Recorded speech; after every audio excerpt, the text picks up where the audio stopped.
എരഞ്ഞിപ്പാലത്ത് ഒരാൾ ഫുട്പാത്ത് കയറുന്നതിൻ്റെ കാരണം നമുക്കെല്ലാം അറിയാം. കാരണം കോഴിക്കോട് നഗരത്തിൽ ഏറ്റവും അധികം കാത്തു കെട്ടിക്കിടക്കേണ്ട സ്ഥലമാണത്. വീതി കുറഞ്ഞ ഒരു ജംഗ്ഷനാണ്. അവിടെ മണിക്കൂറുകളോളം തന്നെ പറയാം, പ്രത്യേകിച്ച് വൈകുന്നേരവും രാവിലെയും മണിക്കൂറുകളോളം സിഗ്നൽ കിടക്കേണ്ട അവസ്ഥയുണ്ട്. തിരക്ക് പിടിച്ച മനുഷ്യൻ താണ്ടെ നല്ല അവിടെ ടൈൽ ചെയ്ത ഫുട്പാത്താണ്. ഇപ്പോൾ റോഡ് പണി നടക്കുന്നുണ്ട്. ടെംപ്റ്റേഷൻ ഉണ്ടാവും, ആളുകൾ അതിൽ കയറാൻ ടെംപ്റ്റേഷൻ ഉണ്ടാവും. പത്മാവതി അമ്മ ചെയ്ത് ഒരു പ്രഭാവതി അമ്മ അത് വലിയൊരു എഡ്യൂക്കേഷൻ കൊടുത്തിട്ടുണ്ട്. ഇങ്ങനെ കയറുന്നവർക്കും കൊടുത്തിട്ടുണ്ട്, അതിൽ അതുണ്ടല്ലോ എല്ലാവർക്കും ഒരു എഡ്യൂക്കേഷൻ കൊടുത്തിട്ടുണ്ട്.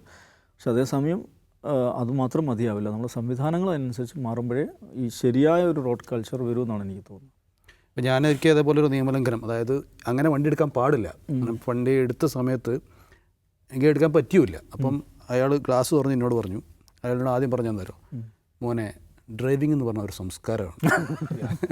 കറക്റ്റ് സാധനമായിരുന്നു. അതുകൊണ്ട് ഞാനിപ്പോൾ ആരെങ്കിലും നിയമം ലംഘിച്ചാൽ ഞാൻ ഈ ഡയലോഗ് അയാളോട് അടിക്കാറുണ്ട്.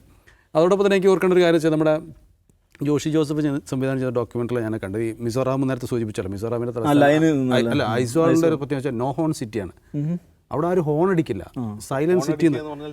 ആ നഗരത്തിൽ ആരും ഹോൺ അടിക്കില്ല. തന്നെയാണ് മെജ്നു എന്ന് ചോദിക്കുമല്ലോ, ഹോൺ അടിച്ചു കഴിഞ്ഞാൽ ഭ്രാന്താണെന്ന് എനിക്കൊന്നും ചോദിക്കില്ല. അതെ, അപ്പോൾ അങ്ങനെയൊക്കെ നാട്ടിൽ ഭ്രാന്ത് അടിക്കുമ്പോൾ അല്ലെങ്കിൽ സെലിബ്രേറ്ററി മൂഡിലാണോ സാധാരണ ഹോൺ അടിക്കുക? ഇവിടെ ഉണ്ടല്ലോ സിഗ്നലിൽ കിടന്നിട്ട് ഹോൺ അടിക്കുന്നത്. നമ്മളെ ഓസ്ട്രേലിയയുടെ ഫാസ്റ്റ് ബോളർ ബ്രെറ്റ്ലി ഉണ്ട്. അപ്പോൾ അയാൾ മറ്റേ കോക്ലിയർ ഇംപ്ലാന്റേഷൻ്റെ ഭാഗമായിട്ടൊരു അംബാസഡറായിട്ട് പ്രവർത്തിക്കുന്നതാണ്. അപ്പോൾ അദ്ദേഹം ഒരിക്കൽ തിരുവനന്തപുരത്ത് വന്നപ്പോൾ എനിക്ക് കാണാൻ അവസരം കിട്ടി. അപ്പോൾ അദ്ദേഹം മുപ്പര് പറഞ്ഞത്, ഞാൻ ചോദിച്ചു ഇന്ത്യയിൽ നിങ്ങൾ നേരിടുന്ന ഏറ്റവും പ്രശ്നം. മുപ്പര് ആദ്യം പറഞ്ഞത് ഹോണടിയാണ്. എവിടെ വണ്ടി നിർത്താൻ പറ്റില്ല, അപ്പം ഹോണടിച്ച് മനുഷ്യനെ വെറുപ്പിക്കുന്നുള്ളതാണ്.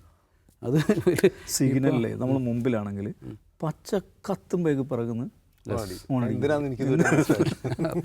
നമ്മൾ ഉറങ്ങുമെന്ന് വിചാരിച്ചിട്ടാണ് ഹോണടി. ഏതായാലും ഇതേ പറയാനുള്ളൂ, റോഡ് വാഹനങ്ങൾക്കുള്ളതാണ്, സിബ്ര ലൈനും ഫുട്പാത്തും കാൽനട യാത്രക്കാർക്കും ഉള്ളതാണ്.